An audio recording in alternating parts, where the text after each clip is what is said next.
in the brain, and what the radiologist told me, she's still looking at the images with contrast, okay, to definitively delineate what's going on, but it's something known as gliomatosis cerebri, meaning there's a lot of swelling around the brain, but inside there's a mass-like structure that's there on both sides of the brain that they're seeing.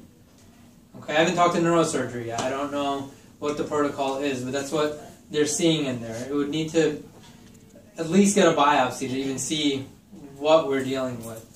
Okay? I'm sorry, it's one? Okay. It's two separate masses on either side? It's one. It's one that goes they're around. Seeing, that's causing a lot of inflammation around it. She's reading the MRI with contrast. That will better help delineate what's going on, but what the radiologist told me is that there's something that she sees on the right side, which has got swelling around it. So there's a mass.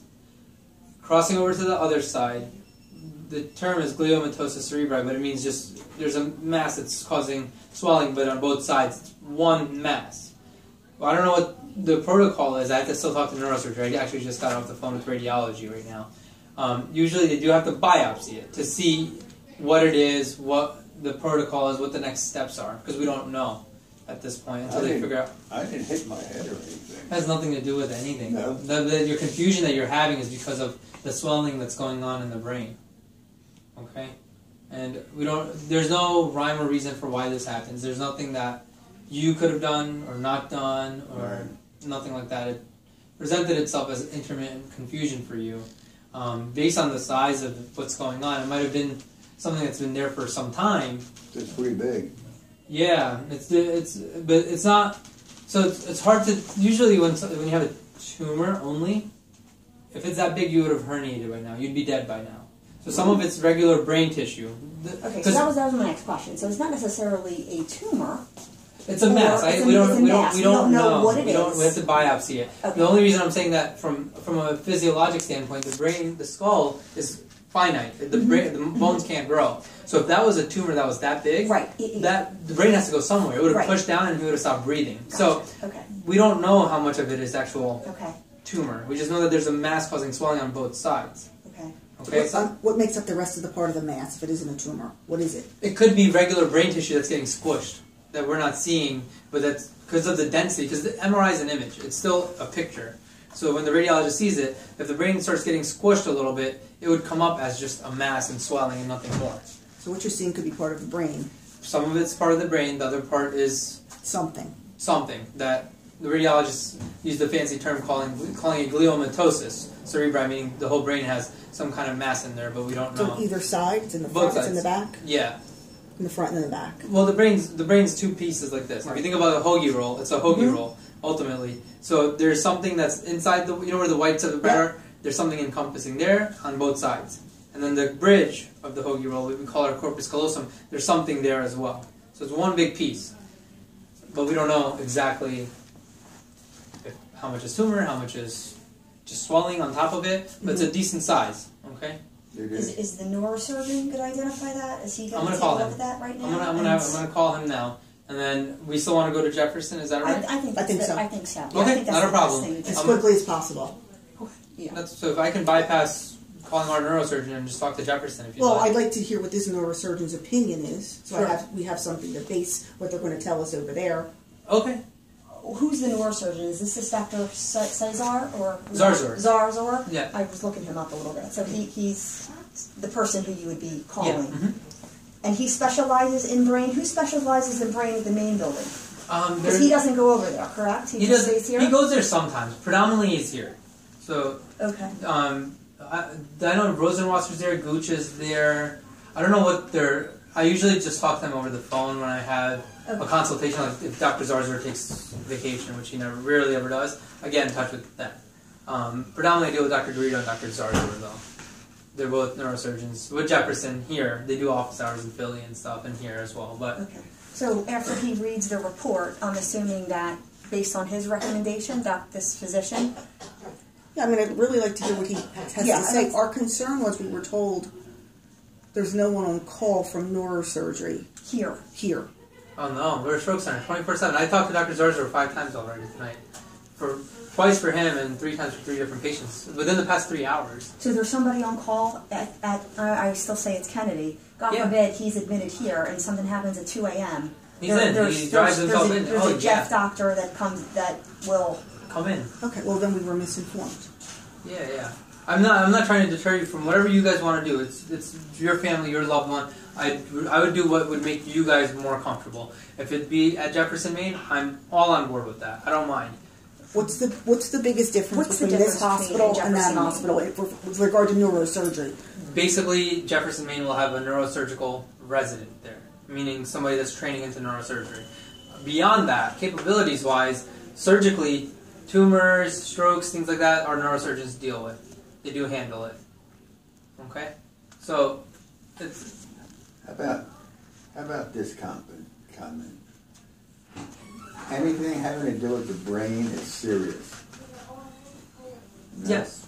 That's what we're talking about right now. This is everything that I'm saying is very serious at this point because we don't know why. Could there be something there that, hey, it's no big deal? No.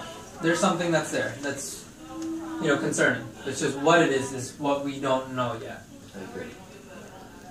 Okay, so we'd like to get some information tonight. Mm-hmm. We'd like you to call him, find out what his opinion is, what he thinks the best protocol is at this point. Sure, that's not a problem. Whether he thinks he even should be transited over, or whether that could be detrimental to him. I mean, I have no medical background. Sure. So just from a logistical standpoint, he's been dealing with this for a month, okay? Because the confusional state's been going on for a month. So whatever he has going on in the brain has been there for longer than that. The reason is now it's encroaching and hitting things that's causing him to be confused. So this is very urgent because of what's going on, but emergent-wise, I don't think so because he's passed his own test of time. Meaning he's been dealing with it for a month. We incidentally did a MRI outpatient, and now we picked it up. So it isn't an embolism that could just... No. Okay. No, that's not something that... Because like I said, at this point, if it was a tumor, that caused... If that whole thing was a tumor, that brain would have herniated down. He would have been dead at home. This wouldn't have even been a conversation. But a portion of that could be this... Yeah, they have to do a biopsy to see like what kind it is. If this is a tumor, how aggressive it is, if they can't even operate, or does this require just radiation or chemo, or we wouldn't even know what our options are. All I know is that it's all over on both sides of the brain. Okay. Okay, so it's pretty serious. It's just the degree. The next step would be to talk to neurosurgery. I'd like to. Yep. I'll talk to him. Yep. And then I'll come and give you what he tells me, and then we can decide. He won't come down. No, he's not in the hospital. Oh, he's not. He reviews everything out of the hospital, but they're required to be within like 20, 30, something like that. So there's some protocol because they do have emergencies where people have severe swelling that require their skull caps to come off, and they do that in the middle of the night. So, okay. But he's not there, and he's going to look at the images. I'm going to talk to him, okay? And then, could it be something other than a tumor causing the swelling, or is this basically no? Unless he had an infection, okay. Fevers, like things that he doesn't. He's not giving me any of that. Okay. It doesn't seem. I'm sorry. Less Are you part of the neurology department? I'm the ER physician. Okay. Yeah. Can we talk to you outside for 1 second? Yeah, sure. It's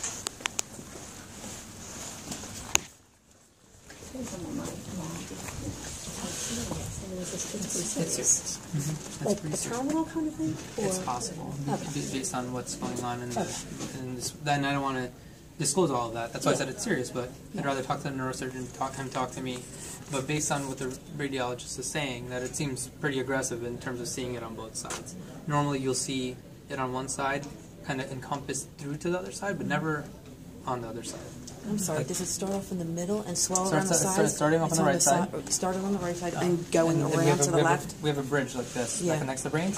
It's gone over on this side. Sometimes it infiltrates and kind of stays here, and we call that glioblastoma, which is an aggressive tumor in and of itself. But what it's done is it's taken this side, crossover, and it's actually taken up a lot of this side. So it's wrapping around. Through, inside. How long do you think that's been happening? Because his confusion probably started a little bit before Christmas. Like, is this something like, I don't want a Monday morning quarterback here, but something that could have been caught, or do you think that it's been like so just a long time? Unfortunately, the size of this, I don't know, but when his confusion started, chances are it already grew to wherever it was. Okay, so we wouldn't have really known. No, so the kind that he has is something called glioblastoma, and unfortunately, it's the luck of the draw. The biopsy would have to prove it, but that's our concern with the pattern. There's nothing that any of us can do to prevent it or stop it. It just happens. It can happen at the age of 40, 50. It can happen at the age of 80, and it just pops up. There's no preconceived risk factors, nothing that you could have even picked up. If you picked it up in December and we did an MRI, I don't honestly know that it would have changed that, because this brain tumors don't necessarily grow rapidly, unlike other cancers. They grow slowly. They're very slow growing. They can be aggressive, but they don't grow super. And I guess they never get picked up in any other type of blood work, right? Because he gets tests all the time. No blood work picks it up. If you're lucky, a CAT scan may pick it up if he had like a headache and he came into the hospital incidentally. Usually it's only picked up on MRI. And there are always vague symptoms, unfortunately. So there's nothing that anyone could have done to pick it up That's earlier. what's happening, and that's why just recently it's been. That's what I mean. The thing is, when you're 79 and you're confused, coming and going, sometimes you just think of dementia, forgetfulness, exactly. and it presents that way. And that's why there's nothing, no crystal ball other than that image, even then. Okay. So I'm going to talk to this neurosurgeon. Okay. Yeah. Okay. Then we'll come and talk, and whatever you guys decide, Okay. we can do. Thank you very much. He's already gotten the medicine for inflammation and seizure prevention. Decadron? That's what's the most important when you see this, beyond the actual biopsy and information. So he's gotten the therapy that he needed off the To bat. prevent more swelling. Yes. And if we could continue. That would be around the clock, yep. Regardless of wherever. I mean, you're keeping them tonight, right? Regardless. He's not going home, it's just a matter of where we want to have him go. Right, Whether but it's that would to- be tomorrow, the transit, or would it be It would be tonight? even tonight. I would set it up right now, if you guys tell me, and I would have him over at Let's see Jefferson. what the doctor Let's says. let's talk. Let's see what the doctor says. And we would love his input as to Yeah. where he should be. Okay. That's critical for us right now because he needs to go there. That's not a problem. Give me a few minutes, okay? Thank Okay. you.